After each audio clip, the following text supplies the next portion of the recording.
வெட்டி கொண்டபடியா வெட்டி கொண்டுட்டாங்க. வெட்டி கொண்டுட்டாங்க. கவலைப்படாதீங்கம்மா, என்ன செய்கிறது, தவிர்க்க முடியாத ஒரு இழப்பா போயிட்டு அவர் இருந்தால் இப்போ ராஜா மாதிரி இருந்திருப்பீங்களா? இப்போ ஆறு வெட்டுனே இவர் வெட்டுன்னு தெரியாது. போலீஸெல்லாம் வந்து விசாரணை எடுத்ததுக்கிட்ட 40 நேரம் தர சொன்னாங்க. நீ என்னட்ட இருக்கா? நான் என்னட்ட வசதி இல்லை, கட்டி இருப்பாரு. இந்த பாருங்க போட்டுட்டு இந்த பாருங்க விரிச்சு படுத்துருக்குறாரு. விரிச்சு தான் வர எல்லார்ட்டையும் கேட்டால் அந்த கட்டிலையாவது கொண்டு வேண்டி கொடுங்க. ஒருத்தரும் வராங்கல்ல, இப்போ நான் என்ன செய்ய?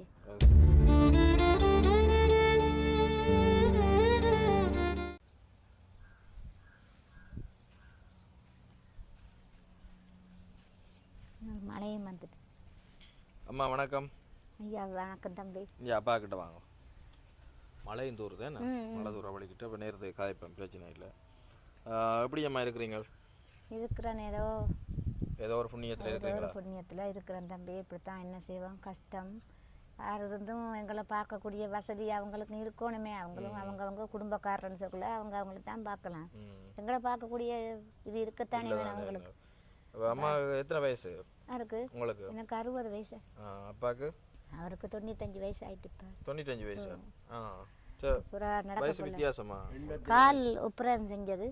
என்ன நடந்தது? விழுந்துட்டாரு. விழுந்த இடத்துல யாழ்ப்பாணம் ஆஸ்பத்திரி கொண்டு போய் 40,000 காசு கேட்டாங்க ஆபரேஷனுக்கு. அப்போ நான் ஒரு டாக்டர் வீட்டில் அந்த சின்ன புள்ள தான் பார்க்குறேன். அவர்கிட்ட அழுத குளர்தா அவரோட புண்ணியத்தால் தான் இந்த ஆபரேஷன் செஞ்சு விட்டது. 40,000 காசு என்ன யாழ்ப்பாணத்தில் எடுக்க விட இல்லை. அம்மா பாவம் வந்து அவர் கிள்ளச்சி ஆஸ்பத்திரியில் காய்ச்சி செய்து விட்டாரு. அதோட இப்போ ஆளுக்கு நடக்க கொள்ள கொஞ்சம் பிரச்சனை. மகன் இருக்க எனக்கு கஷ்டம் இல்லை.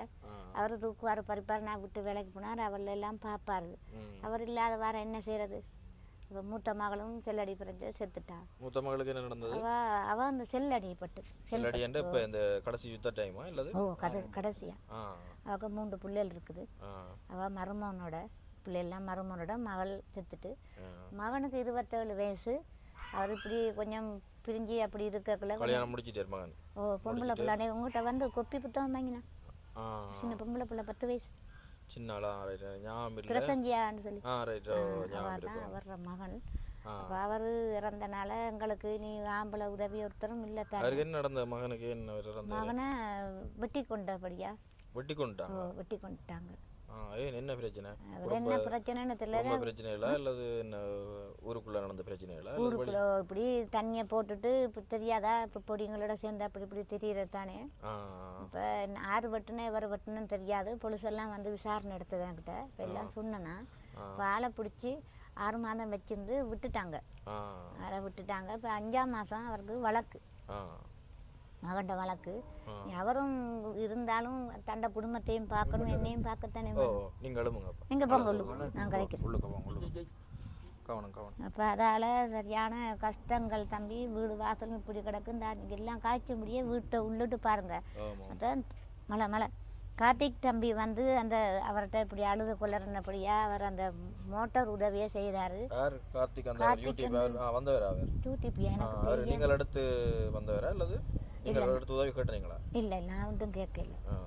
இப்படி இந்த பிள்ளை கூட்டிட்டு வந்த மாதிரி தம்பி கூட்டிட்டு வந்தது. வந்து அப்போ அந்த தம்பி அந்த நீங்கள் கூட்டிட்டு வந்த இப்போ உங்களை இப்போ உங்களை கூட்டிட்டு வந்த மாதிரி இப்படி ஒரு தம்பி கூட்டிட்டு வந்தது. கூட்டிட்டு வர அப்போ நான் அழுது குளறி கதைச்சேன். தம்பி இப்படித்தான் எனக்கு சரியான கஷ்டம், ஒருத்தரும் இல்லை. அப்போ அவர் அப்பாவுக்கு மருந்து செலவுக்கு அதுக்கு இதுக்கெல்லாம் 50,000 காசும் தந்து இந்த மோட்டரும் வாங்கி தந்தார்.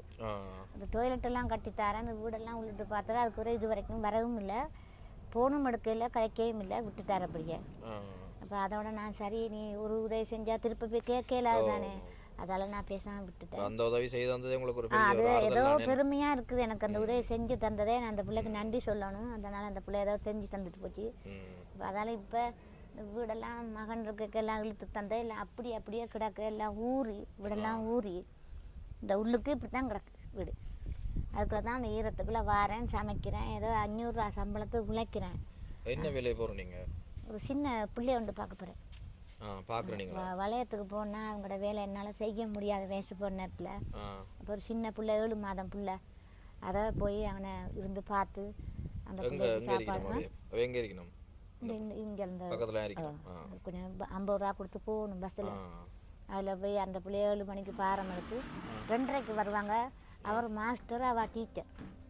அப்போ அதால் நீங்கள் வாங்கம்மா பார்ப்போம் பின்னுக்கு வந்து கொஞ்ச நாளைக்கு வந்து. இப்போ புதுசாக பழக்கம் தானே, காலம்பு சாப்பாடும் மத்தியானம் சாப்பாடும் தருவாங்க. அதால் வந்து பார்த்துட்டு பிள்ளைய அவை வந்து பாரம் கொடுத்துட்டு வீட்டை வந்துடுறது. வீட்டை வந்து நான் தான் சட்டிப்பானை கழுவி வீடு கூட்டி முத்தம் கூட்டி அவருக்கு சாப்பாடை தேடி, இனி நான் போய் வார வீட்டுக்கு இது எங்கேயும் விழுந்து முறிஞ்சா ஒரு தரம் இல்லை. யார் வருவா, அக்கம் பக்கம் சனம் வந்து பார்க்குமா, அப்படி நிலையில் இருக்கிறேன். 2வது மகள் நீ அவள் எங்களை பார்க்கக்கூடிய வசதியில் அவளுக்கும் 2 பொம்பளை பிள்ளை, சரியான கஷ்டம். மாங்குளத்தில் இருக்கிறா. அப்போ அவளுக்கும் சரியான கஷ்டம். என்ன பாருண்டு கேட்கலாமோ. அப்போ அதால் நான் ஒருத்தரையும் ஒரு உதவியும் கேட்டு போகலை. என்னால் ஏண்ட வரைக்கும் உழைச்சி சாப்பிடுவோம். இந்த கியூஆர் காசு அதில் கிடைக்கிறதா? ஓ, கியூஆர் காசு மாதம் 4250 ரூபா கிடைக்கிது. அப்பாவுக்கு 3000 போடுறாங்க. அந்த உதவி பண்ண காசு அவ்வளோதான் வருது வருமானம். வேற ஒன்றும் இல்லை. இனி எங்கேயாவது நிவாரணங்கள் யாரும் அந்த பாவம் கூப்பிட்டு கொடுத்தா போய் வேண்டிக்கொண்டு வரது. தங்கச்சியும் அன்றைக்கு சொல்லிச்சு, நான் கதைச்சிருக்கிறேம்மா, நான் என்ன நெருக்கி உங்கள்கிட்ட ஓடி வரலை. நேற்று நீங்கள் வாரீங்கன்னு சொன்னபடியா அங்கே ஓடி வந்து கேட்டேன். போங்கம்மா நான் கூட்டிகிட்டு வரேன்ட்டு சரி அப்படி விட்டுட்டேன். இப்போ என்ன இப்போ உங்களுக்கு இப்போ வீட்டில் மெயினாக தேவை என்ன இருக்குது உங்களுக்கு? இப்போ இல்லைங்களா என்ன தேவை உங்களுக்கு? பேருக்கு எனக்கு மாதம் சாமான் தாரதும் பிரச்சனை இல்லை தான். இப்போ இந்த வீடு வாசல் இப்படி டொய்லெட் இல்லாமல் இருந்து என்ன செய்கிறது? டொய்லெட் இருக்காப்பா? ஆமாங்க, டொய்லெட்டு செய்யணும், குறையில் இருக்குன்னு சொல்லி சொன்னீங்க தானே. வாங்க காட்டுங்க. இறங்க நான் வெளியால மழை தம்பி இருந்தா எல்லாம் கட்டி இருப்பார். இந்த பாருங்க,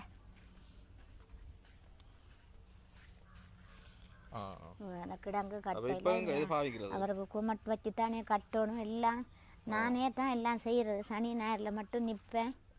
மற்ற நாளெல்லாம் அவர் இருந்தால் கட்டியிருப்பார். அவர் இல்லை, என்ன செய்கிறது?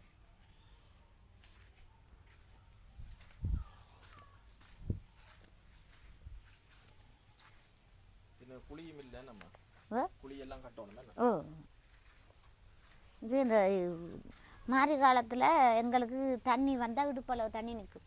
இந்த 3வது படி இருக்கு, 3வது படிக்கு தண்ணி நின்று தான் அந்த இப்போ பாருங்கண்டா. அன்றைக்கு ஒரு தம்பி வந்து இந்த வேலியை போடுவோன்னு தான் இந்த ஓலை 2ஐயும் வெட்டிட்டா, ஐயானு கெஞ்சினே வெட்டிட்டேன். ஐயோ நீங்கள் நினைறீங்க, போங்க வீட்டுக்கு. இல்லை பிரச்சனை இல்லை, பிரச்சனை இல்லை, நீங்கள் மேலே வருங்க, படிக்க வருங்க. வெட்டிட்டாங்கன்னு சொன்னேன். அப்போ அந்த பொடியும் வெட்டி தந்துட்டு போச்சுது.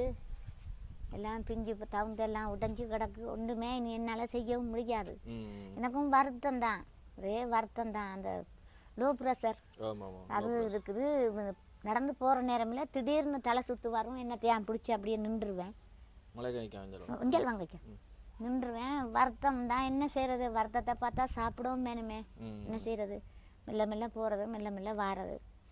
இரவேலையோ பகலையிலோ 2 பேர் தான் இருக்கிறோம். பேத்தி என்னட்டையும் நிற்பா, அவங்களோட அம்மாக்கிட்டையும் நிற்பா. அங்கே தான் பாரம் கொடுத்துட்டு போய் அவள் வெளிநாட்டுக்கு போயிட்டா மருமோள். அப்போ அதால் என்னட்ட பாதுகாவல் இல்லைன்னு அவன் அம்மாட்ட கொடுத்துட்டு போயிட்டான் இல்லையே. அதுவும் நான் அப்பா அம்மா கிட்ட தான் நிற்பேன்னு இங்கே வந்து நிற்கி. நான் கலைக்கேலுமா மகண்ட பிள்ளைய. சரி நில், இருக்கும் வரைக்கும் நில்லு, நான் இல்லாத போதும் நீ போய் அம்மாவோட இருந்து விட்டு. என்ன சமைச்சீங்க? என்ன சாப்பாடு? இன்றைக்கு மதியம் ஒன்றும் சமைக்கலை. அங்கேருந்து வந்து தானே எல்லாம். இப்போ தான் தங்கச்சி ஃபோன் எடுக்க சட்டிப்பானை அள்ளி போட்டு மேலே ஒன்றும் சமைக்கலை. சமைக்கவும் இல்லை, ஒன்றும் சமைக்கலை.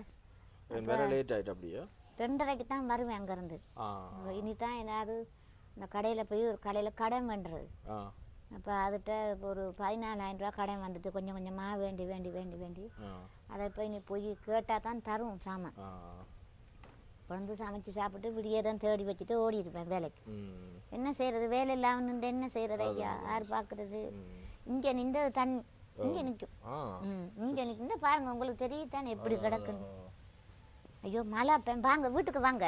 மழை மழை போங்க, லைட்டை போட்டு விட்றேன், வெளிச்சமாக இருக்குனாலே உங்களுக்கு. இதெல்லாம் இந்த பாருங்க, இந்த அதுதான் மகண்ட படம். அதான் மகண்ட படம் இருக்கு. அவர் இருந்தால் நான் இப்படி கவலைப்பட மாட்டேன் ஐயா.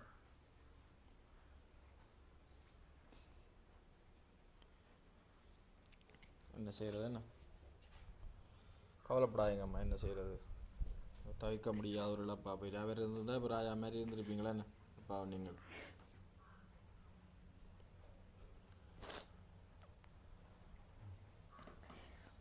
அல்லாதீங்கம்மா பாப்போம், நாங்கள் முடிஞ்ச அளவு முயற்சி செய்கிறோம். சரியா?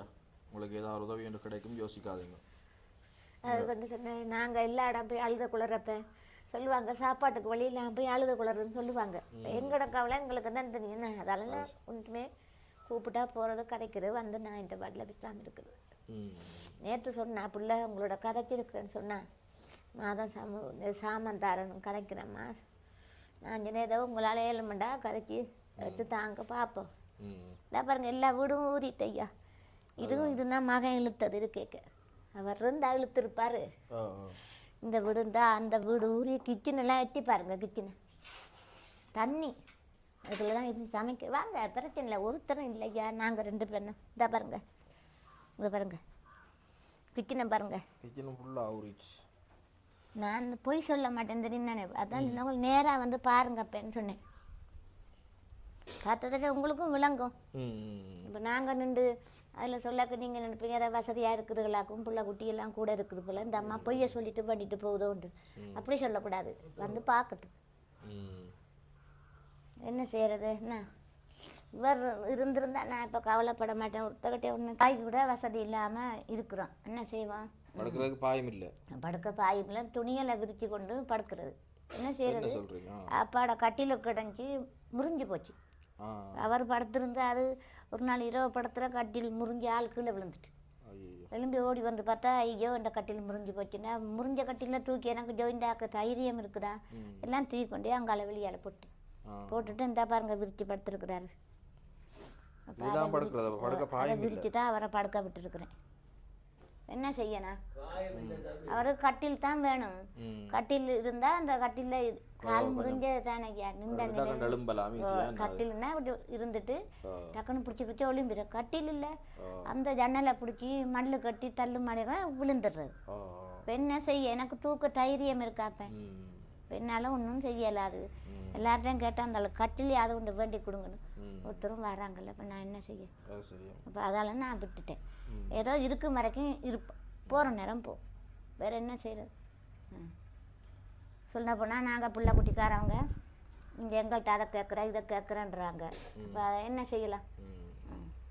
ஒன்றும் வேணாம். அது இப்போ கட்டில் வாங்குகிற தகுதியில் நான் இருக்கிறேன். 500 ரூபா காசை உழைச்சி என்ன செய்யணும்? நான் விட்டுட்டேன். இதில் பாடு மெல்ல மாதை பிடிச்சி கொண்டு எழும்பி இந்த கதிரையில் இருப்பார். நீ இந்த கதிரையால் இறங்கி கீழே இறங்கி இருக்குன்னா 50 பேர் வேணும். அதை பிடிச்சி தான் இறங்கி மெல்ல இருப்பார் கீழே. கட்டிலாத ஒரு யாரும் வேண்டி அதுக்கு சாக மட்டும் கொடுக்கலாம் தானே. அதுக்கு பிறகு எனக்கு பிரச்சனை இல்லை. நான் எங்கே போய் வந்தாலும் பயம் இல்லை எனக்கு. இது பயம். விழுந்து முறிஞ்சா என்னால் ஏழும் ஐயா. விழுந்து முறிஞ்சு தான் கால் பிரச்சனை வந்தது. விழுந்து நாரி இந்த பூட்டோ என்ன மூட்டோ அது இறங்கிட்டு இறங்கி காலெல்லாம் இப்படி வீங்கி யாழ்ப்பாணம் ஆஸ்பத்திரி கிளிநொச்சி ஆஸ்பத்திரி கொண்டு போயிட்டான். யாழ்ப்பாணம் கொண்டு போய் திருப்பி அனுப்பிட்டாங்க. 40 நேரம் தர சொன்னாங்க. நீ என்னட்ட இருக்கா? நான் என்னட்ட வசதி இல்லை, அப்படியே கிடக்கட்டும் வீட்டில்ன்னு கூட்டியாந்து கிளிநொச்சி ஆஸ்பத்திரியில் நான் வேலை செய்கிற டாக்டர் காலில் கையில் விழுந்து தான் உப்புரம் செஞ்சு தகடு வச்சிருக்கு. அதனால தான் ஆளுக்கு இருக்கு எங்களை மேலே. நின்ற நிலையில் தான் என் புள்ள மேலே தான் நின்ற நிலையில் டொய்லெட்டுக்கே போகிறது. இப்படியே நின்று கொண்டு ஏதாவது பிடிச்சி கொண்டு இப்படியே இருப்பார். தண்ணி இப்படி அள்ளி ஊற்றி இப்படி தான் கழுவுவார். கழுவ ஒன்று ஏலாது. எனக்கு தானே பையன் கஷ்டம். என்ன செய்யணும்? இப்போ நீ இவ்வளோ என்ன சின்ன பிள்ளையா ஐயா தூக்கி இடுப்பில் வச்சு நான் போவேன். இனியும் குளிக்க அங்கே பாருங்க இருக்கிற பார்க்குறீங்க தானே இப்படி இருக்கிறாருண்டு. இப்போ என்ன செய்கிறது? ஆறுட்ட போய் என்னட்ட செய். இந்தா வரா மகண்ட பிள்ளை டியூஷன் போய் வாரா.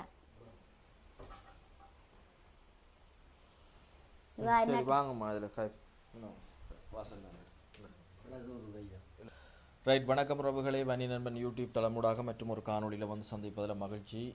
இன்றைய பார்த்தீங்கன்னு சொன்னால் நாங்கள் கிளிநொச்சி மாவட்டத்தில் தான் நிற்கிறோம். இன்றைய தினமும் நாங்கள் ஒரு வித்தியாசமான ஒரு பொருளாதார பின்னணியோடு இருக்கிற ஒரு குடும்பம், இந்த அம்மாவையும் இந்த அப்பாவையும் தேடித்தான் இந்த காணொலி மூலமாக நாங்கள் வந்திருக்கிறோம். உண்மையில் பார்த்தீங்கன்னு சொன்னால் நான் சொல்கிறத விட அந்த அம்மா நிறைய விஷயங்களை வந்து எங்களோட வந்து இந்த வீடியோவில் வந்து பகிர்ந்து கொண்டவா. எனக்கும் சரியான கவலையாக இருந்தது. இப்போ உழைக்கிற அளவில் வந்து மகன் இருந்தும் சமூக பிரச்சனைகளால் அவருக்கும் வந்து அவர் என்ன ஒரு சண்டையில் வந்து அவர் வந்து கொல்லப்பட்டுட்டாருன்னு சொல்லி அம்மா சரியாக தன்னுடைய அந்த கவலையை வந்து சொல்லியிருந்தவர். பின்ன ஃபோட்டோவில் இருக்கிற பாருங்க 27 வயசு, சாக வேண்டிய வயசு இது இல்லை. அதே அவைக்கு ஒரு பெரிய ஒரு இழப்பு. இந்த அம்மாவுக்கும் இந்த அப்பாவுக்கும் இந்த வயசான இந்த நேரத்தில் வந்து ஒரு ஆறுதலாக இருக்க வேண்டிய அந்த பிள்ளையை வந்து இழந்து சரியாக கஷ்டப்பட்டு இருக்கிறோம். அவைக்கு மெயினாக இருக்கக்கூடிய தேவைகள் பார்த்திங்கன்னு சொன்னால் ஒரு டொய்லெட். அந்த டொய்லெட் வந்து அரைவாசி கட்டினபடி இருக்குது. இந்த கட்டி முடிக்க முடியாமல் அந்த மகன் அவர் இருந்திருந்தால் அதெல்லாம் கட்டி முடிச்சிருப்பான்னு சொல்லி அம்மா கவலைப்பட்ட அந்த விஷயங்களை சொல்லியிருந்தவா.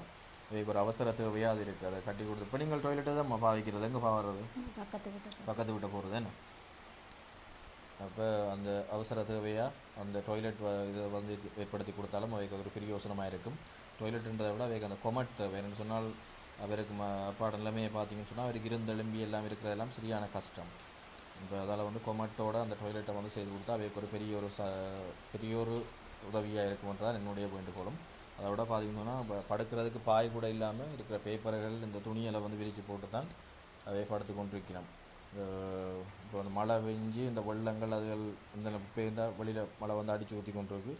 இப்போ இந்த இடம் பிரச்சனை இல்லை, அந்த மற்ற ரூம்களெல்லாம் ஊறினா அதில் பேப்பர் இந்த பாயை இதுகளை விரிச்சு போட்டு படுத்தா இந்த குளிர் டைமில் வந்து அப்படி இருக்கும். எல்லாம் ஒரு தாங்கக்கூடிய வயசு. அது இந்த இயலாத வயசு ஆன காலத்தில் வந்து அப்படி ஒரு ஜஸ்ட் அதை கொஞ்சம் யோசித்து பாருங்கள், இவ்வளோ ஒரு இக்கட்டான நிலைமைன்னு சொல்லி. அவருக்கு வந்து ஒரு கட்டில் ஒரு அத்தியாவசிய தேவையாக ஒரு கட்டில் வாங்கி கொடுத்தாலும் அவைக்கு வந்து இந்த டைமில் வந்து ஒரு பெரிய யோசனமாக இருக்கும். இப்போ இந்த காணொலியை வந்து யாராவது புதுசாக பார்த்து கொண்டிருக்கிறீங்கன்னு சொன்னால் இந்த குடும்பத்துக்கு ஒரு மாதமோ இல்லை 2 மாதத்துக்கு தேவையான சாமான்களை நாங்கள் வாங்கி கொடுக்குறதுக்கோ அல்லது அந்த கட்டில் வசதி ஏற்படுத்தி கொடுக்குறதுக்கோ அல்லது வந்து அவர்களுக்கு ஒரு மாதாந்தம் ஒரு குறிப்பிட்ட தொகையை வழங்குறதுக்கு வந்து உங்களால் உதவி செய்ய முடிஞ்சால் கட்டாயம் தொடர்பு கொள்ளுங்கள். நிச்சயமாக அத்தியாவசியமாக உதவி தேவைப்படுற குடும்பமாக இருக்குது. எனவே அவர்களுக்கான உதவியை வந்து நாங்கள் அவசரமாக விரைவாக வந்து செய்து கொடுத்தா அவைக்கு பிரயோசனமாக இருக்கும். சரி, வேறு ஏதாவது சொல்ல வேண்டியிருக்காமா? சரி, ஓகே. சரி, நானும் அந்த உதவி இதுகளுக்காக வந்து காத்திருக்கிறேன். நிச்சயமாக வந்து அவர்களுக்கு ஒரு உதவி கிடைக்கும் என்று சொல்லி நான் நம்புகிறேன். மற்றும் ஒரு காணொலியில் வந்து சந்திப்போம். தற்போது உங்களிடம் இந்த விடைபெற்றுக் கொள்ளும் நான் நன்றி. உங்கள் நண்பன் பன்னி நண்பன். நன்றி, வணக்கம்.